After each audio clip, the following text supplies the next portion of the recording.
Am I the only person that didn't cheer for Tiger?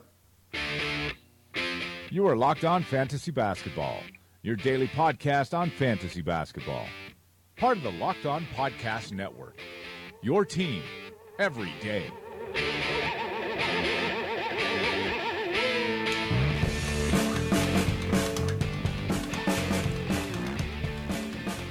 Hello and welcome to the Locked On Fantasy Basketball podcast brought to you by Basketball Monster. My name is Josh Lloyd and I am the lead fantasy analyst at basketballmonster.com, and you can find me on Twitter as always at redrock_bball. Another week of the dead season, as some people would say, for the NBA. Not so much for us, as we're starting to ramp ourselves up for the coming fantasy basketball season, getting ready for drafts, which will start. There's been plenty of dynasty drafts kicking off at the moment, other drafts going through September and October, so lots of information coming your way as we get ready also for the opening of Basketball Monster in a couple of weeks' time. What we're going to be looking at today is a potential breakout candidate from every team in the Eastern Conference. Tomorrow we'll be doing the Western Conference. Michael Bolton's ready, so let's get to it. All right, that is a really, really good idea. Quick announcement though. I filled all of the Red Rock Challenge leagues, 12 head-to-head leagues, 12 roto leagues, 12 points leagues. The winner of each of those leagues goes into the Champions League for each of those different disciplines for next season. I also, because of the overwhelming demand for head-to-head leagues, opened up a tier 2 of the Red Rock Challenge, another 12 head-to-head leagues, and the winner of each of those leagues gets a spot in the main pool of the Red Rock Challenge next season. So that's 24 head-to-head leagues, 12 roto, 12 points leagues as well. I've got some draft-only leagues that are filled up. I'm going to be doing more of those as well. But I'm going to do one more league. It's going to be a little bit different to all these leagues that we've done so far. What it's going to be, and I haven't come up with a good name for it yet. I don't like the term pros versus Joes, but it's going to be along that concept. It's going to be a 14-team league. It's going to be a roto league. It's going to feature 7 fantasy analysts versus 7 listeners to this podcast. You're all going to be competing individually, but at the end, we're going to total up everyone's roto score and see whether the analysts win or whether the listeners win. At the moment, it's myself, it's Kyle McEwen. I love you guys, except for you, Kev. It's Greg Ehrenberg. As Greg runs in, we realise this could get dangerous. And it's Matt Smith. Smitty. I've also got Adam King of RotoWire, who did some writing for Locked On Fantasy Basketball as well. And I'm just finalising the last couple of places for the fantasy analysts in that portion of the league. But what you guys listening will want to know about is who or how can you get into those 7 spots to compete against myself and Kyle and Greg and Matt and Adam and the 2 unnamed analysts, which we're still working on at the moment as to who's going to be in this league. So what you can do to get into this spot. The first 3 spots that I'm going to make available in this league, what you need to do is you need to go onto Apple Podcasts. You need to leave a 5-star rating and review. You need to screenshot that and you need to send it to me. You need to tweet that review to me that you've sent. Make it funny, make it whatever you think is going to give you the best chance of getting into this league and having the chance to show us that we don't know what we're talking about and that you guys know better when it comes to fantasy basketball. So 3 spots are going to be available for this, so go ahead, leave your 5-star rating and review on Apple Podcast, screenshot it, tweet it to me, and you'll go into the drawing for those 3 spots. I will make the decision on who gets those 3, and then we'll work out how we're going to fill up the other 4 of those spots. So that's a reminder. Haven't found a good name for this league yet, but that's what it's going to be. 7 analysts, 7 listeners. Let's see who ends up with the best score at the end of the season. Let's get into today's actual podcast, and that's talking about players in the Eastern Conference, one from each team that could potentially break out. Now, by breakout, there's different definitions of the word, and some of these teams, it's hard to find someone who fits the same definition as we may find from another team. But what I tend to mean is a guy who may have a clear opportunity to have a better performance or the potential to work his way into a better performance. So, and I'll talk about how I determine that for each team as we go through them, but that's sort of what I'm looking at, a guy who can have a significantly better performance, whether that's 80% likely, whether it's 20% likely, but having these guys' names in your head, and you will have heard me talking about some of these guys over the past couple of shows when looking at ESPN rankings, or 4th-year players, or 3rd-year players. I tried to avoid. I think I did avoid rookies in all of these situations, but that's the sort of look we're going for, guys who have an opportunity to step into a bigger role or the potential to really play as well as they can, which leaves the coach no option but to put them into that larger role that can really benefit us. So guys we're looking at of taking above their ADP, below their ADP. Actually, let's try that again. If their ADP is high, we're taking them low. You know what I mean, I think. And or guys that you might be taking a last round flyer on. Hey, if this happens in preseason, this might go down and this guy might take that step forward. So that's what we're looking at. I've explained it too much. Let's start off with the Atlanta Hawks. Pretty obvious one here. It is the Baptist. It is John Collins of the Atlanta Hawks. Barely missed the top 100 this season. He's going to be playing almost guaranteed more minutes this year. Now, whether that's 34, whether that's 28, we don't know. But whatever it is, he's going to be beating that projection that ESPN had him ranked at. He's going to be a threat for the top 50. He's going to be a rebound machine. He's hitting threes. We saw that in Summer League. He can block shots. His efficiency is good. He will score. Who else is getting touches on this team? There's not many options. And the Baptist is that guy that I think takes that big step forward in his second season now, has a full year, new coach, developmental guy, not Mike Budenholzer. Lloyd Pierce is going to be trying to run the Trae Young, John Collins, Torian Prince combo. As this is the call. Let's see what we can get from that. And I think we're going to have a big year from the Baptist. That shouldn't surprise any of you.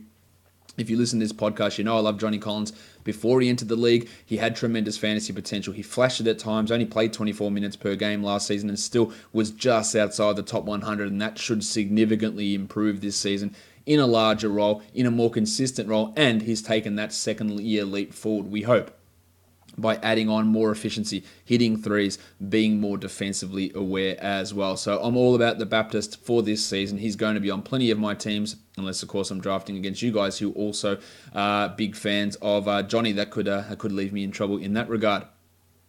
Let's look at the next team. It is the Boston Celtics. Now, this one might seem a little bit counterintuitive. We're looking at Jason Tatum of the Boston Celtics. And the reason I say that is that I've been a little bit cautious on Tatum. You know that I spoke about him at length last season, and he wasn't going to be able to keep up that 50% shooting from three.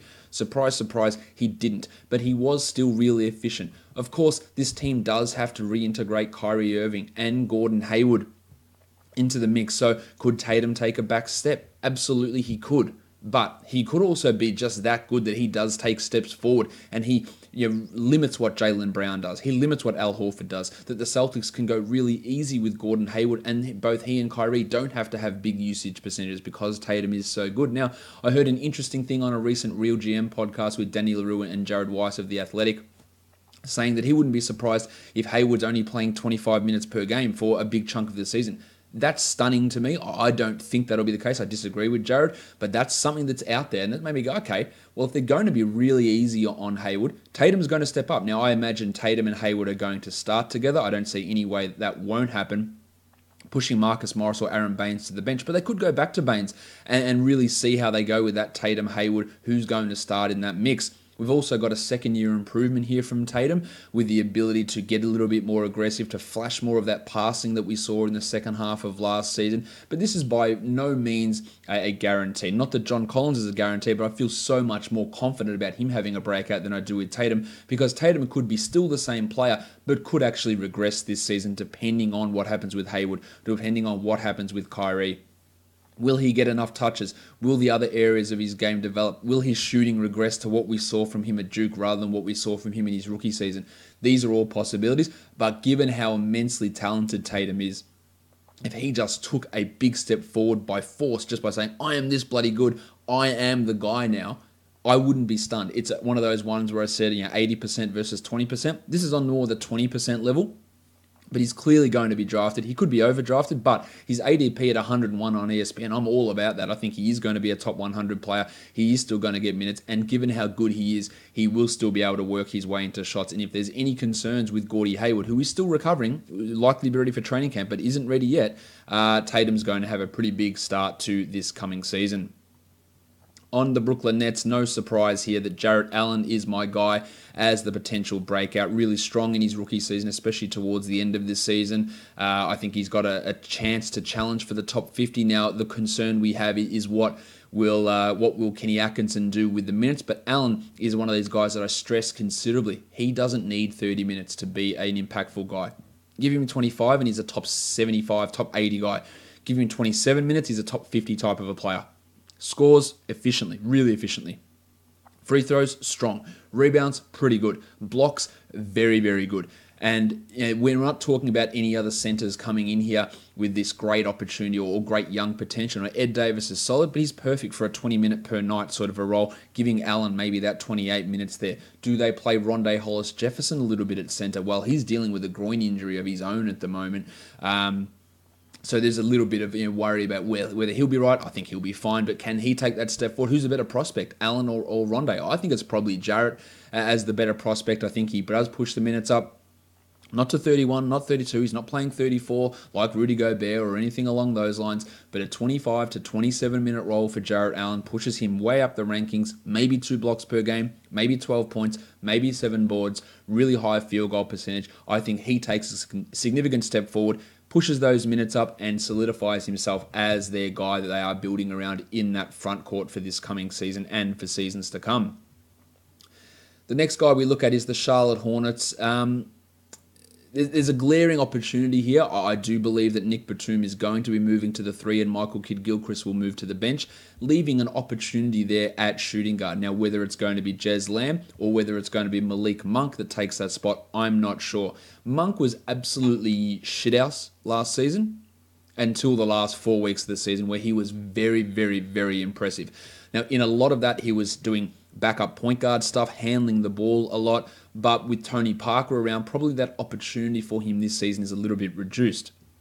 But he was banging in threes, he was scoring 20 a game, he could get steals, and he was doing it with a much higher efficiency than we saw at the end of last season. Now, Steve Clifford is naturally averse to rookies, but he's not even there anymore. We're talking about James Borrego, who I think is, even if he doesn't start Malik Monk over Jeremy Lamb, Monk's going to have a role as that primary backup 2, maybe play some minutes as the backup 1 as well, and be able to come in there and contribute. So this isn't a bang like a Jarrett Allen or a Johnny Collins where I go, this is definitely happening. This is, well, hey, you know what? If we haven't had that decision of who the starting shooting guard is in Charlotte, let's take Monk with that last pick. Maybe in some you take Lamb, some you take Monk. But if they play him and play him 29 a night, then you're getting 2.5, 2.7 threes. Maybe you're getting 16 points. Maybe you're getting 4 assists. And that's pretty bloody valuable. It might not come that way, but the opportunity is there. It's staring us right in the face. It's definitely dogs ballsing us right there. Will it happen? I don't know. I'd say it's probably 50-50 at the moment.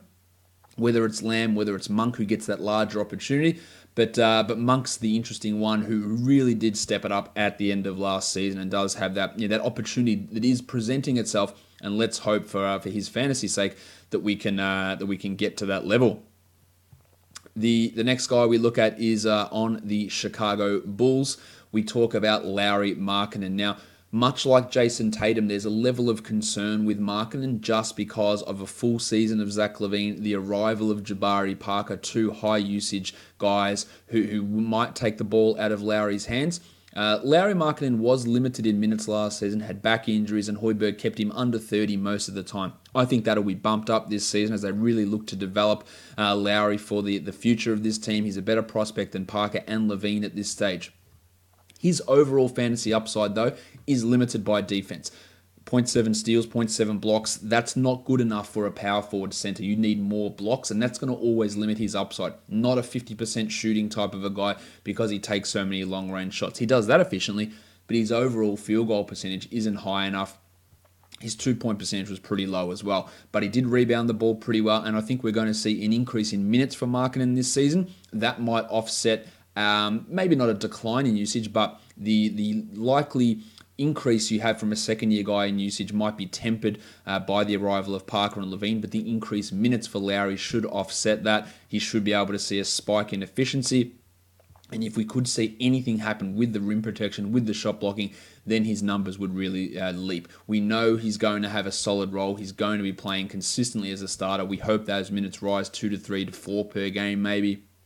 And if he can establish himself, or if Fred Hoiberg can at least assert some sort of control over this team and say, Zach, stop chucking like a dickhead. Justin Holiday, put it away. Jabari, calm down. Let's give the ball to Lauri. If that can happen, along with him being aggressive on the court, then we do have a potential for a top 50 season. But a few things do need to change for that to actually be the case for Lauri Markkanen and the Chicago Bulls. The next guy we take a look at is Shetty Osman of the Cleveland Cavaliers. He's the guy I think is in line for a breakout. You could make Kevin Love a breakout guy, but he's really just getting close to returning to what he used to be. Larry Nance Jr. is another guy with an opportunity. I think it's Osman who should be penciled in as the starting small forward. It could be Rocket Rodney Hood if they decide to go with a J.R. Smith-Hood 2-3 combo. Hood's not even signed yet. I'd prefer they just put Hood at the 2 and start Osman at the 3. Osman looked way too good for Summer League. I thought he held his own really well last season when he started alongside LeBron James for a stretch of games in, I think, February, March last year. He can handle the ball, he can get steals, he can hit threes, he can score, his rebounding's okay. I think he does have a shot at being a top 100 guy, and as I mentioned on the ESPN rankings show the other day, he's a great option for a last round pick who does have the ability to jump into the top 100. So I think Shetty is the breakout player for the Cleveland Cavaliers for this coming season. Let's look at the Detroit Pistons, and this is an interesting one. There's a lot of uncertainty with Detroit and their lineup. We've got Reggie Jackson, we've got Andre Drummond, we've got Blakey Griffin. But what happens at the 2 and the 3? The majority of games last season were started by Reggie Bullock and Stan Johnson. Jim Ennis is gone, who was in that mix at a point there. But of course, the first round pick last year, Luke Kennard, is around, and he had a pretty successful rookie season. They also signed the little dog, Glenn Robinson III, who has an opportunity to perhaps start over Stanley Johnson. We have a new head coach in Dwayne Casey. We just don't know which way he's going to lean. They could also start a Kennard-Bullock lineup at the 2 and the 3. And I think that Kennard, again, was really impressive last season. Over the last 16 games of last season, where he played 26 minutes per night, he's the 142nd ranked player.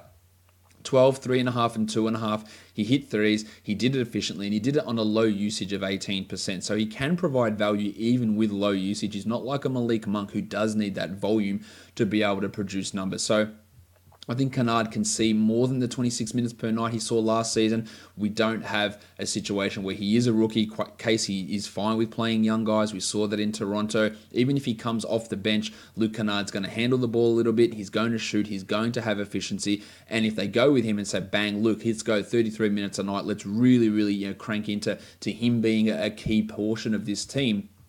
Then a top 100 type of season is in play. It's far from a Jarrett Allen, John Collins situation. I'm going to continually reference those guys because I do really like them. But there's an option there. Bullock, Johnson, Robinson, Kennard, 2 of those guys are going to have an opportunity to start, most likely. It could also just be a 27 minutes apiece for all of them as a real complete shit show, free-for-all timeshare scenario. But I believe in Kennard.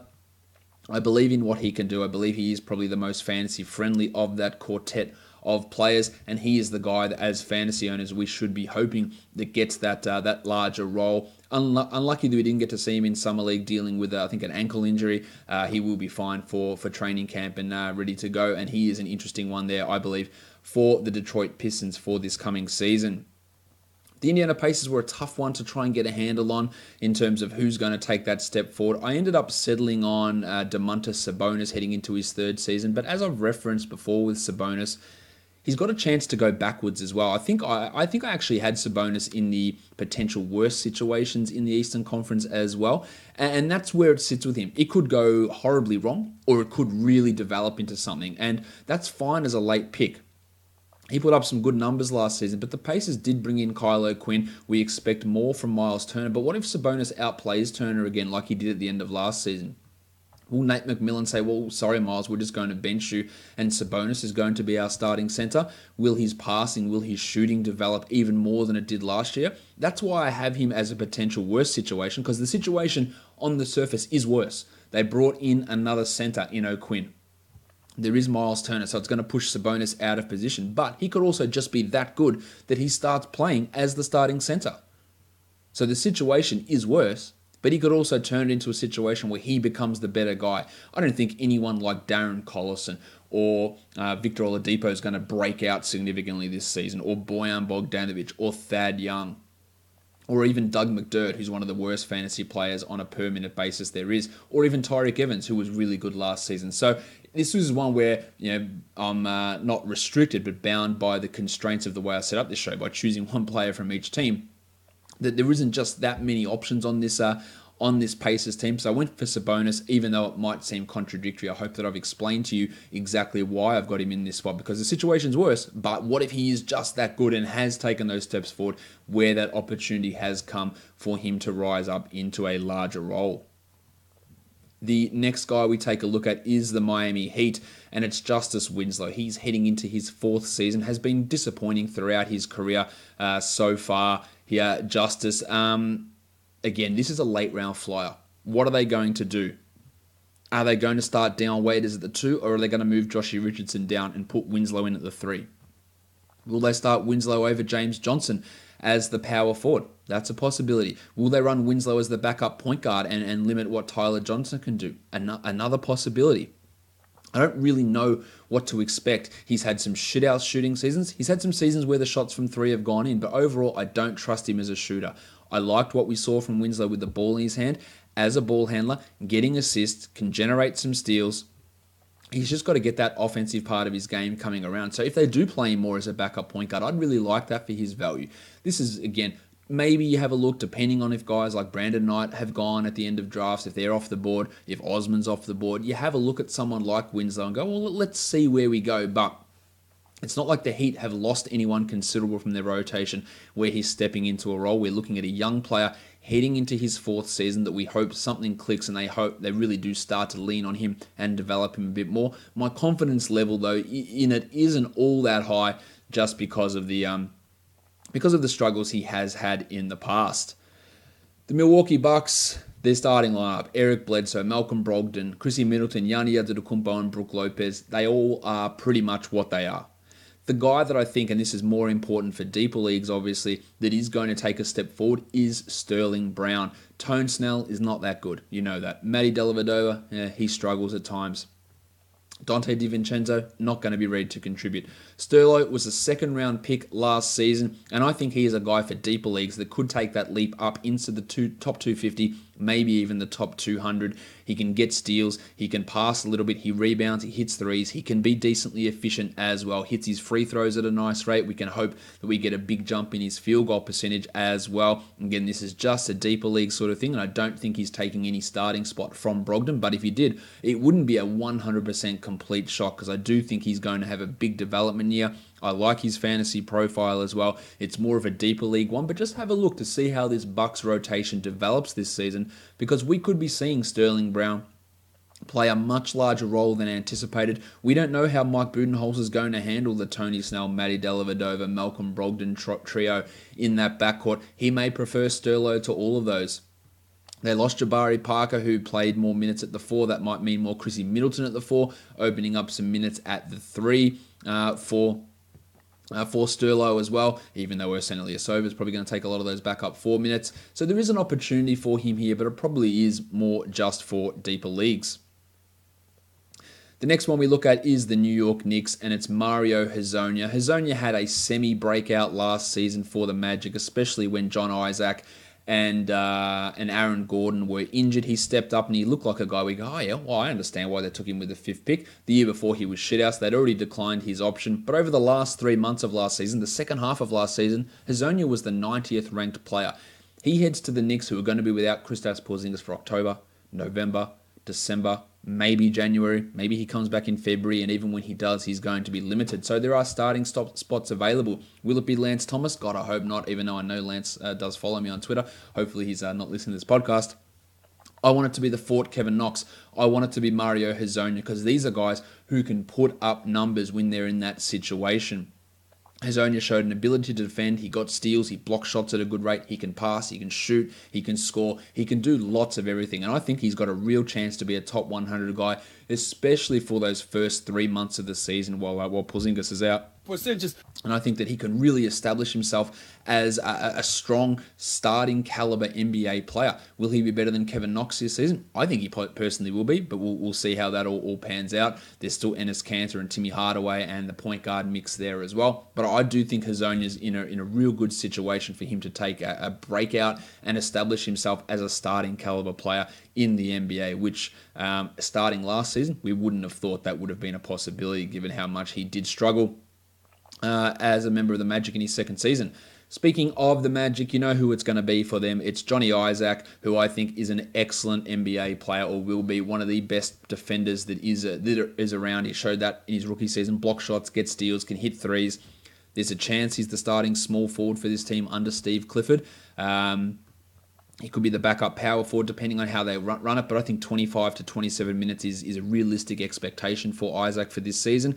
Battled ankle injuries all of last season. The offense needs to come around. He needs to hit shots at a better rate. He's never going to be a high assist guy, but he can rebound. He blocks shots. He gets steals. He could develop into a real star, I think, in the next couple of years, and could, even though I don't believe he's a small forward, there's an opportunity there with Johnny Simmons and Terry Ross that he can take that spot off them and really develop. Give him 25 minutes and he's a draftable guy. Give him more than that and he's pushing into the top 70, top 80 type of a range. So I'm big on John Isaac for this season. He can stay healthy. Apparently one of the best blokes in the NBA as well. So he's got that going for him. If your league counts good blokiness as a stat, really, really into John Isaac for this coming year. And I think he's going to surprise a lot of people who classified him as a bust last season, which was absolute nonsense, as we're well aware. The Philadelphia 76ers, it's Markelle Fultz. Fultz's season last year was a disaster, but he came back strong at the end of the year. He showed the burst. He showed his ability to get to wherever he wants on the court whenever he was there. The youngest player in NBA history to have a triple-double at the end of last season. Looked good. The shot still wasn't there. Couldn't hit shit. I don't think he even hit a three for the entirety of the season, but every word out of Sixers camp or Sixers workouts is that the shot looks better and he's banging in threes. And there's an opportunity for him there. We've got Ben Simmons and JJ Redick as the starters, but Fultz is going to be able to take those Bellinelli minutes, maybe take some away from TJ McConnell as well. And I think he's a real chance to be a top 100 player this season. An excellent late round pick. His ADP or his ranking on ESPN is high. I think it's 96 there, which is too high. I wouldn't be taking him in that spot. But if he comes out and plays 29 a night, I'd be a little bit surprised, but I wouldn't be stunned. I think this is a guy that has that top 50, top 40 upside that showed that he can get steals. He blocks shots at a huge rate. He hit threes. He was efficient at Washington. He gets assists. He can play make. He can be a 20-point per game scorer. Whether he gets there in the NBA remains to be seen, but this is a great opportunity. Everything is positive about Fultz. It could completely crash and burn and the shot is just shit house and nothing works. But he showed me enough flashes at the end of the season, not including the playoffs where he was absent, for me to think this is a good opportunity for him to put up those sort of numbers. And I'm really interested to see exactly how it does work out for Fultz after what can only be described as a disastrous rookie year. The next guy we look at is for the Raptors. Hello there. It's the Jedi, OG Anunoby, who is in an interesting spot this season. Of course, Kawhi Leonard comes in, who plays his position. OG was the starter there last year, but I believe, and I'm not sure on this, I believe that Anunoby will start next to Kawhi. I think Ibaka will come off the bench. Yes, they did just sign Greg Monroe to be a backup center, but who knows how much Monroe is going to play. I think we'll have Ibaka and Valanciunas as your centers most of the time. You'll have Anunoby and Ibaka as your power forwards. And what we saw from... we have to remember that OG Anunoby was coming back from an ACL injury last season. He wasn't expected to play until January. He was there opening night and was starting by December and didn't give that spot up for the rest of the year. One thing that was lacking was his ability to block shots, which we saw from him at Indiana, but then that returned in summer league. And if he can be a 1 steal, 1 block, 1 3 per game guy, a triple one guy, then there's a lot of upside. Now, I think his offense is going to struggle to come along this season with Kawhi around. Who knows what Kawhi is going to be in the future, but OG is an interesting late round pick whose minutes I think will be fairly high, an ability to contribute defensively, and if he does take that leap forward offensively and they use him a little bit more, which is a possibility that they can do that, I'm into it. I think he's got a real chance to stake his claim as a not future star, maybe a future star. Maybe we'll go that way. I'm really, really big on Anunoby, and he's an interesting late round flyer who does have that opportunity to be a breakout guy, hopefully. Like the Indiana Pacers, finding a breakout guy for the Washington Wizards wasn't all that easy. I went with Kelly Oubre Jr. because it's not John Wall, it's not Dwight Howard, it's not Brad Beal, it's not Otto Porter, it's not Markieff Morris. We know who all these guys are. Thomas Satoransky was great last year, but where's the opportunity going to be for him? It's not Austin Rivers. It's not Jeff Green. My name is Jeff. It's not Troy Brown. It has to be Oubre, who has to take that step forward in his 4th season. I've been saying this all along. I think he cuts into Markieff Morris's playing time significantly. I think he can actually increase on what he did last year, but he needs to do more. He's not a great fantasy guy. He does need big minutes to be a fantasy option. Whether that can come this season remains to be seen. He needs a big jump in efficiency. He's struggled with that. He needs to be able to do something rebound, assist, and steals wise. And the steals aren't too bad for him, but he needs those things to come around. But I think the opportunity in his fourth season could be there for Oubre. I'm very not confident of it though. He could just continue to fluff around as this guy who plays 27 minutes a night and scores 10 points and is inefficient in doing so. I think that's a real possibility. But fourth year's a big step forward time. The Dwight Howard situation means there's going to be more shooters around him, and I'm not sure Markieff is necessarily that guy, so it's an opportunity for Oubre, and that's exactly what we're looking at when we're talking about breakout guys. Who's got the opportunity, who's got the ability, and where does that intersect? Oubre may not have that ability to be that guy, but the opportunity could be presenting itself, so he's someone I am keeping an eye on. Guys, that'll do it for today. The Eastern Conference breakouts. Tomorrow, we'll be looking at the Western Conference of players who have that potential opportunity. Other shows coming this week. There'll be a mailbag show. We're going to be looking at rookies for redraft leagues and also discussing the NBA schedule, which came out across the weekend and talking about playoff strengths and weaknesses for those potential those teams in regard to the NBA schedule and its fantasy implications. Again, if you want in the analyst versus listener league, 3 spots available. Apple Podcasts review, screenshot it, tweet it at me at redrock_bball. Make sure you're checking out the rest of the Locked On Podcast Network as well at Locked On NBA Net. Follow Basketball Monster at Bask Monster, so you can get the announcement of when the site is actually open as well. And go and leave that rating. Get yourself into this league, which is going to be a really interesting challenge. I know Kyle and Matt and Greg are all pumped for it. Adam's super excited to go in there and take on all you guys in a 14-team league. Going to be really interesting to go ahead and do that. So go and send that through to me and get yourself involved. Guys, we are done here. Thank you so much for listening, everyone. See ya.